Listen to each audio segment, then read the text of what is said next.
High, আসসালামু আলাইকুম। আইমান নাহার ব্লগে আপনাকে স্বাগতম।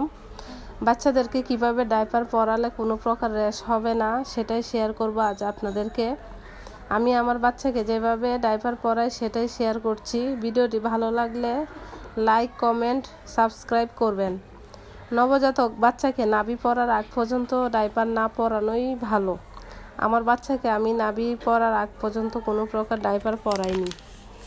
আমার বাচ্চা হয়েছিল শীতকালে, তাই আমি বাচ্চাকে শুধু রাতে ডাইপার পরাতাম। এখনও আমি শুধু রাতে ও কোথাও বাইরে গেলে ওকে ডাইপার পরাই। বাচ্চাকে ডাইপার 24 ঘন্টা পরাই রাখা ঠিক না। সঠিকভাবে ডাইপার না পরালে বাচ্চার র্যাশ হয়ে থাকে। অনেক মানুষ বলেন যে 1 মাসের বাচ্চাকে বা সবসময় ডাইপার পরাই রাখলে কোমর চিকন হয়ে যায়, আরও নানান রকম কথা বলে। তো সেক্ষেত্রে আমাকেও এমন কথা বলেছিল, কিন্তু আমি আমার বাচ্চার প্রতি অনেক সচেতন ছিলাম। তাই ওর যত্ন নিয়ে যা কিছুর প্রয়োজন হয় আমি সব কিছু যাচাই বাছাই করে ব্যবহার করি। আমার বাচ্চার বয়স এখন 2 মাস। এখনও ওর স্কিন প্রবলেম বা কোনো রকম র্যাশ হয়নি, আলহামদুলিল্লাহ।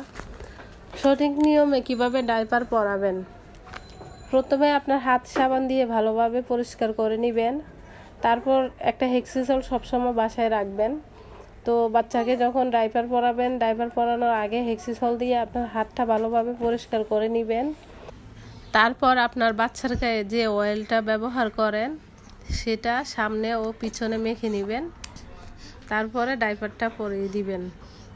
ডাইপার পরানোর সময় খেয়াল রাখবেন ডাইপারটি যেন একদম উপরে না পরানো হয়। এখানে যেভাবে পরানো হয়েছে এটা সঠিক নিয়ম, ঠিক এভাবে পরানোর চেষ্টা করবেন। তারপর বাচ্চার যখন ডাইপারটি খুলবেন কিভাবে পরিষ্কার করবেন। আমার বাচ্চার জন্য আমি সবসময় নিউকেয়ার বেবি ওয়াইপসটা ব্যবহার করছি। ও হওয়ার পর থেকে এটা ব্যবহার করতেছি। আপনারাও এরকম আপনাদের পছন্দ মতো বেবি ওয়াইপস টিস্যুগুলো ব্যবহার করতে পারেন। তো ডাইপারটি খোলার সময় আগে খুলে তারপর এই বেবি ওয়াইপস টিস্যুগুলো দিয়ে আপনি ভালোভাবে ওর সামনে থেকে পরিষ্কার করবেন এবং তারপর পিছনের দিকে পরিষ্কার করবেন।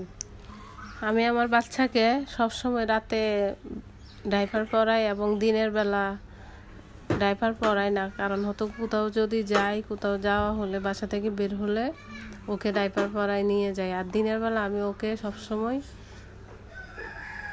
নেপি আছে এরকম যে এই নেপিগুলো আমি ব্যবহার করি, কারণ হচ্ছে এই নেপিগুলো ব্যবহার করাতে কমফোর্টেবল লাগে আর ডাইপারটা আনকমফোর্টেবল লাগে দিনের বেলা। কেন বাচ্চার স্কিনে একটু বাতাস লাগে না, যার কারণে আমি ওকে এটা ইউজ করাই না, এভাবে ওকে ডাইপার পরাই।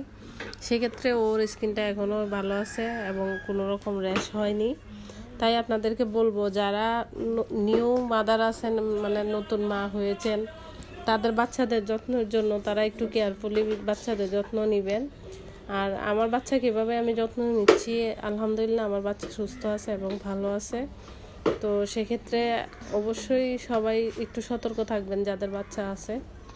বাচ্চাদেরকে ডাইপার পরানোর জন্য একটা সতর্কতা অবশ্যই রাখবেন। একটা বাচ্চাকে ডাইপার পরানোর পরে একটা ডাইপার যতটুকু সময় মেয়াদ থাকে তার থেকে কম পরানোর চেষ্টা করবেন, তার থেকে বেশি পরাবেন না, কারণ হচ্ছে এটা থেকে বাচ্চার স্কিন প্রবলেম হওয়ার সম্ভাবনা থাকে বেশি। আর ভিডিওটি ভালো লাগলে অবশ্যই লাইক, কমেন্ট, সাবস্ক্রাইব করবেন।